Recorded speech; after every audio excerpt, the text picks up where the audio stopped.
In this video, you're going to see how the product and sum to product formulas help us verify identities. So remember, these are your formulas that you're going to need, so we're going to keep them handy for our verifying, and you're going to see real quick how they're helpful. Okay, so we see in the numerator and the denominator, we see different values for the input on the right-hand side, the 3x, the 3x, the x, the x. We need everything to be x and try to simplify this all the way to tangent. So we have different formulas like sum and difference, as well as double angle that can help us break down that 3x. But what's really cool about the product to sum and sum to product is we actually can use that to create a product in the numerator and the denominator. Because remember, if we have a product like a times b over c times b, we can cancel if we have a product. And that's our big goal here. If we can cancel, maybe we'll just come up with tangent of x. So we're going to see how we can change this using the formulas that we have over here. So we're going to change the sum in the numerator to a product according to this formula, because I have a difference of two signs. So I see that my alpha is going to be 3x and my beta is going to be x in the numerator. So I'm going to use the formula and write the top as 2 sine of, it looks like I need to subtract alpha minus beta and divide it by 2. It looks like I also need to multiply that by the cosine of alpha plus beta, so 3x plus x divided by 2.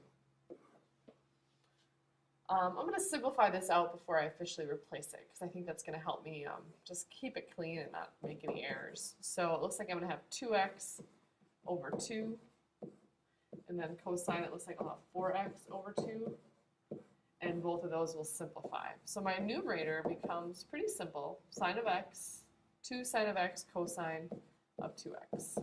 So I've been able to break it down from 3x down into 2x. If I have to go further, I know how to do that. But I'm going to start by just changing that top part to 2 sine of x cosine 2x. That is equivalent according to the sum to product formula. Now I'm going to do something similar in the denominator. I'm going to take the denominator. Let's get all this stuff out of the way. I'm going to take the denominator and I'm going to break it down the same way. I'm going to once again find the right formula that helps me solve this problem. So I have a sum of 2 cosines. So it looks like I'm going to use this formula, with alpha being 3x and beta being x. So I'm going to use the formula 2 cosine of alpha plus beta over 2, and then cosine of alpha minus beta, so 3x minus x over 2. And let's simplify that out just like we did the numerator. Looks like we get 4x over 2. Or in the other one, it looks like it's going to be 2x over 2. So once again, this simplifies and condenses quite nicely. I'm going to have 2 cosine of 2x and cosine of x.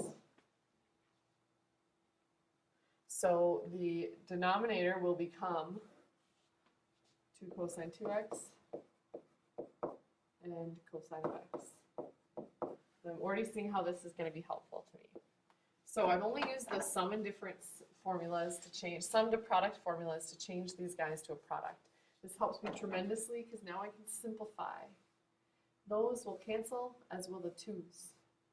And look what we've got left, sine over cosine. So all of this hard work gave me my final result of sine over cosine, which is equal to tangent. So I am done with this identity by just using the sum to product and then one more identity. So this is something that is going to be helpful, especially if you notice commonalities between the numerator and the denominator. They both have the 3x and the x. This is somewhere you want to give it a shot and try this method instead of using sum and difference formulas that make everything quite messy.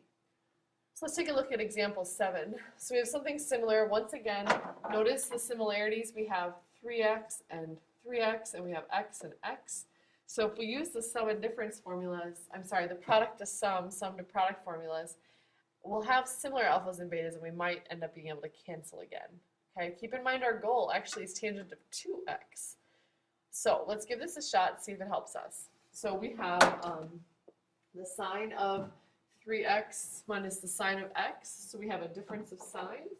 So we're going to use the difference formula and rewrite the sine of 3x minus the sine of x as 2 times the sine of the difference of the two, so 3x minus x all over 2, and then the cosine of the sum of them, so 3x plus x over 2. Okay, so I used alpha was 3x and beta was x. And then we'll simplify it out. 2 sine of 2x over 2 cosine 4x over 2, which we'll rewrite the top as it'll be 2 sine of x times cosine of 2x. Okay, so that's the numerator. We're going to do something similar, of course, with the denominator. We're going to take the denominator and use the sum and difference formula. This time alpha is x and beta is 3x, and we're working with the difference formula. Take notice of that -2, that's unique to this formula. Every other one has a +2. So we're going to start this with -2 sine of the sum of the angles, x plus 3x over 2, times the sine of alpha minus beta, so x minus 3x over 2. Okay, so this simplifies to -2 sine of, let's see, we'll have 4x over 2, and the sine of -2x over 2. -2 sine of 2x, and then the sine of -x. Okay, so there's one thing that I'm not liking about this. I don't like that -x. So once again, I'm going to use my even-odd formulas, and the even-odd formula states that if I have the sine of a negative angle, it equals the negative sine of the angle, the positive angle. So I'm going to take that negative out, and it does come out in front of the sine. So that's going to change to a plus, and then I'm going to change this to a plus because I'm going to pull the negative out, and they'll cancel each other. So my denominator is going to be 2 sine of 2x sine of x. And it looks like, once again, I'm going to have some nice simplifying that I can do right away. Let's get this out of the way. So we're going to be able to cancel our 2's. We have a sine on top and bottom. And it looks like we're left with cosine of 2x over sine of 2x. Well, we know that the tangent of 2x is sine of 2x over cosine of 2x. So if we want to do the reciprocal, it will equal cosine of 2x over sine of 2x. So we've essentially met in the middle because we changed tangent over to this, and we had the right-hand side changed to that. So we have verified this identity. So these sum to product and product to sum look complicated, but they can be super handy to allow you to change things to products really quickly. That's going to be extremely helpful to change things to products when we have fractions involved. Here are your checkpoints for video 542. Again, it's just more practice with converting between sums and products. So use the formulas as necessary and bring those questions into class where we'll go over them. So good luck and thanks for watching.